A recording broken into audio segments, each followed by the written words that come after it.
राष्ट्रीय जन उद्योग व्यापार संगठन उत्तर प्रदेश के द्वारा प्रांतीय कार्य समिति की बैठक होटल एस ग्रैंड और आलमबाग लखनऊ में आयोजित किया गया। उत्तर प्रदेश की राजधानी लखनऊ में राष्ट्रीय जन उद्योग व्यापार संगठन उत्तर प्रदेश के द्वारा प्रांतीय कार्य समिति बैठक होटल एस ग्रैंड और आलमबाग में लखनऊ में आयोजित हुई, जिसमें संगठन विस्तार पर आर्थिक प्रस्ताव सर्वसम्मति से पारित किए गए।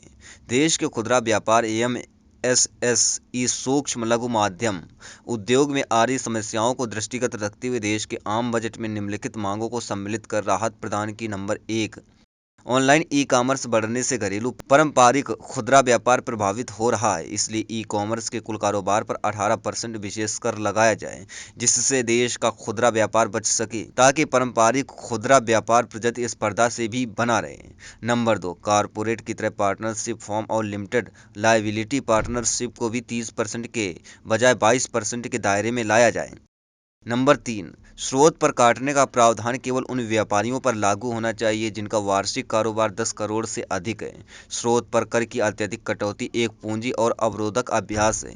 वर्ष 2019-20 में सीबीडीटी ने लगभग 2 लाख करोड़ का रिफंड आदेश जारी किया, जो टीडीएस के तहत दरों के अत्यधिक स्तर की इंगित करता है। नंबर 4, जीएसटी में एमनेस्टी स्कीम लागू कर सुधार किया जाना चाहिए, क्योंकि ज़्यादातर केस में व्यापारी भूल कर देते हैं कि सरकार को इन त्रुटियों में सुधार लाने के लिए एमनेस्टी स्कीम के जरिए बिना किसी आर्थिक दंड के व्यापारियों को मौका देना चाहिए। नंबर 5, ट्रेडर्स के लोन पर ब्याज में सबवेंशन योजना लागू की जाए, ताकि वर्तमान परिस्थितियों में व्यापारी अपना व्यापार जारी रख सकें। नंबर 6, कोरोना महामारी के दौरान व्यापारियों ने छंटनी की जगह कर्मचारियों के वेतन में कटौती की, जिसके लिए उन्हें न्यूनतम मजदूरी अधिनियम दायरे से बाहर रखा जाए। नंबर 7, भविष्य निधि के अंतर्गत कर्मचारियों की न्यूनतम संख्या 20 से कम होने पर व्यापारियों को प्रोविडेंट फंड रजिस्ट्रेशन को कम से कम 2 साल के लिए स्थगित करना चाहिए।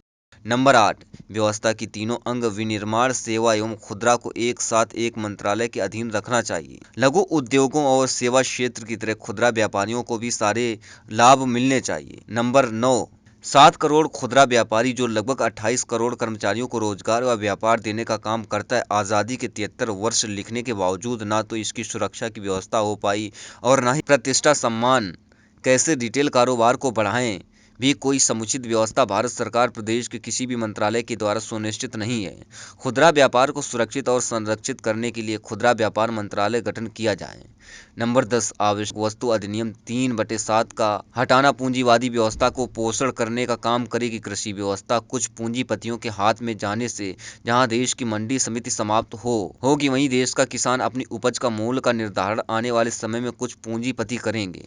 यह कभी भी राष्ट्र के हित में नहीं होगा, इसलिए इस बिल पर सरकार को सहानुभूति पूर्वक विचार कर वापस लेने का कार्य करना चाहिए। नंबर 11, पेट्रो पदार्थ जीएसटी के दायरे से बाहर होने के कारण डीजल पेट्रोल के मूल्य में अप्रत्याशित वृद्धि होती जा रही है। देश का आम नागरिक अपने जीवन का जीविकोपार्जन वर्तमान स्थिति में बड़ी मुश्किल से कर पा रहा है। डीजल, पेट्रोल और गैस के दाम बढ़ने से सभी क्षेत्रों में महंगाई का असर पड़ता है।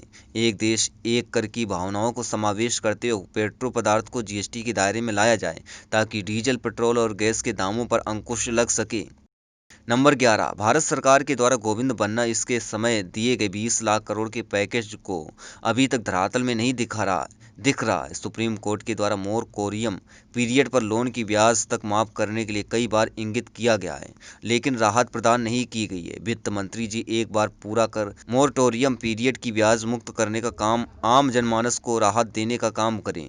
नंबर 12, प्राइवेट स्कूलों में पढ़ने वाले बच्चों को स्कूल की फीस का आधा भाग सरकार वहन करे, आम जनता को राहत प्रदान की जाए। प्रदेश कार्य समिति की बैठक में पारित हुई प्रस्ताव की प्रति भारत के प्रधानमंत्री नरेंद्र मोदी जी को केंद्रीय वित्त मंत्री निर्मला सीतारमण जी को रजिस्टर्ड पोस्ट डाक द्वारा भेजा जा चुका है। इसकी जानकारी देते हुए संगठन के राष्ट्रीय अध्यक्ष अमित गुप्ता ने बताया कि राष्ट्रीय जन उद्योग व्यापार संगठन का मुख्य उद्देश्य व्यापारियों के मान सम्मान एवं सुरक्षा के लिए बनाया गया है। एक मजबूत संगठन है। इस संगठन के माध्यम से संपूर्ण भारत में व्यापारियों को जागरूक कर व्यापारियों के साथ हो रहे अन्याय को बर्दाश्त नहीं किया जाएगा और सरकार को व्यापारियों की सुरक्षा, मान सम्मान पर ध्यान देते हुए एक कठोर कानून बनाने को विवश होना होगा। जब मीडिया टीम द्वारा राष्ट्रीय अध्यक्ष अमित गुप्ता जी से वार्ता की गई तो उत्तर प्रदेश, लखनऊ सहित विभिन्न जनपदों से आए हुए दिन व्यापारियों की हत्या के बारे में पूछा गया तो राष्ट्रीय अध्यक्ष अमित गुप्ता जी ने बताया कि इसके लिए हम लोगों ने एक एक सुरक्षा आयोग गठन किया है। गठन की मांग को लेकर प्रशासनिक अधिकारियों को बहुत पहले अवगत कराया, प्रशासनिक फिर भी निष्क्रिय है। आए दिन व्यापारियों की हत्या हो रही, जिस पर राष्ट्रीय जन उद्योग संगठन काफी आक्रोशित है। ऐसी हो रही घटनाओं को कड़े शब्दों में निंदा करते उत्तर प्रदेश की राजधानी लखनऊ से ब्यूरो चीफ ओम प्रकाश शर्मा की रिपोर्ट। का व्यापार कैसे बढ़े, देश का खुदरा व्यापार कैसे राइज करे, उसके संदर्भ में भारत सरकार से मांग है कि अलग से भारत सरकार और प्रदेश सरकार में खुदरा व्यापार मंत्रालय का गठन हो, जिससे इन व्यापारियों का संरक्षण और पोषण हो सके। इन विभिन्न विषयों को लेकर आज बैठक हो रही है और उसमें प्रथम सत्र का अभी समापन है, सेकंड सत्र में फिर से खुली। अभी आपने अपनी गोष्ठी में जो है वो 3/7 का जिक्र किया था, ये 3/7 और ये जो राजनीतिक आपका जो जितने भी व्यापार संगठन सब राजनीतिक दल के हम देखते हैं महिमा मंडन क्या करते हैं या एक तरह से चाटुकारिता करते हैं, कभी भी किसी जनता के लिए या अपने व्यापारियों के लिए कभी नहीं करते संघर्ष। ऐसा क्यों? हम किसी पे आरोप प्रत्यारोप लगाना मेरा काम नहीं है। मेरा कहना है कि जिस उद्देश्यों के लिए जो संगठन बनते हैं, अगर उनकी पूर्ति नहीं होगी तो निश्चित रूप से उनके साथ छलावा नहीं। बी टीम और सी टीम बन के नहीं, व्यापारी की एक चीज समझिए, जो खुद 6.5 करोड़ जो 28 करोड़ लोगों को कर्मचारियों को काम देता है, उनको मिला लीजिए। देश की लगभग 60% आबादी को जो परिवार को पालने का काम करता है, अगर वो किसी के हाथों मोहताज बनकर रहेगा तो निश्चित रूप से व्यापारी आज अपने आप को जो 70 साल में हम मुद्दे कहते चले आ रहे हैं, क्या है 70 साल से हम बात करते आ रहे हैं कि हमें पहले वैट पे हमको छूट मिलनी चाहिए। आज हम बात करते आ रहे हैं कि आज जैसे अभी बात आई कि खाद्य सुरक्षा में जो खाने के जो सामान है उसके लिए पानी का सैंपल करवाने के लिए हमें सैंपलिंग करवानी पड़ेगी। पे वाटर है जिसका हम पैसा पे करते हैं, जो हमारे घरों में पानी आता है या हमारे प्रतिष्ठान में पानी आता है उसके जल का पैसा देते हैं, वो पैसा पे वाटर का देते हैं, ना कि हम किसी ऐसे वाटर का देते हैं जो पीने योग्य नहीं है। जब हम पे वाटर का पैसा देते हैं तो सरकार की भी मंशा होनी चाहिए और जो नगर पालिका जो नगर निगम अगर पे वाटर जो अगर अशुद्ध पाया जाता है उस पर कानूनी FIR करने का काम किया जाना चाहिए। ये प्रावधान होना चाहिए। जैसे 3/7 की बात आई, 3/7 सन 1956 में लगाया गया था ताकि देश में समान वितरण प्रणाली की व्यवस्था लागू रहे। आज है क्या कि अगर किसी व्यक्ति विशेष के पास अगर कुछ मोनोपोली हो जाएगी, निश्चित रूप से मानिए ये व्यवस्था इस देश के लिए घातक है। इस देश में व्यवस्था वो नहीं लगनी चाहिए, ज्यादा से ज्यादा लोगों के हाथ में काम और रोजगार के संसाधन होने चाहिए। 3/7 इस देश में जो स्थगित किया गया है, राष्ट्रीय जन उद्योग व्यापार संगठन इसका पुरजोर विरोध करता है और किसान आंदोलन को भी खत्म करना है तो एक अगर 3/7 स्थगित कर दिया जाए तो निश्चित रूप से किसान आंदोलन भी समाप्त हो जाएगा। व्यापारियों की हत्याएं हो रही हैं। अभी सुनने में आया है कि प्रतापगढ़ में भी कल परसों में हत्या हुई है। कई व्यापारियों की हत्याएं हो चुकी हैं राजधानी से लेकर के और कई अन्य जनपदों में भी। इस पर आपका संगठन और आपका क्या निर्णय है? आप इसके लिए क्या करेंगे?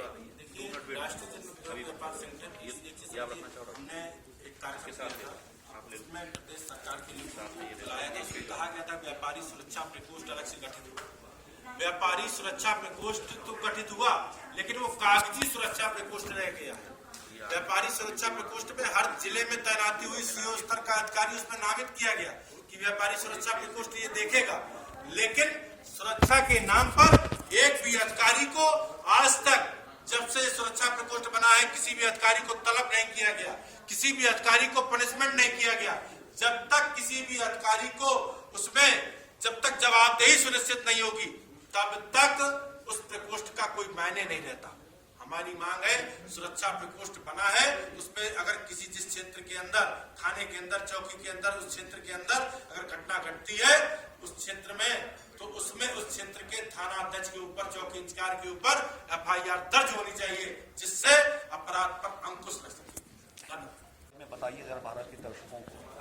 आज राष्ट्रीय जन उद्योग व्यापार संगठन के द्वारा 13 सूत्री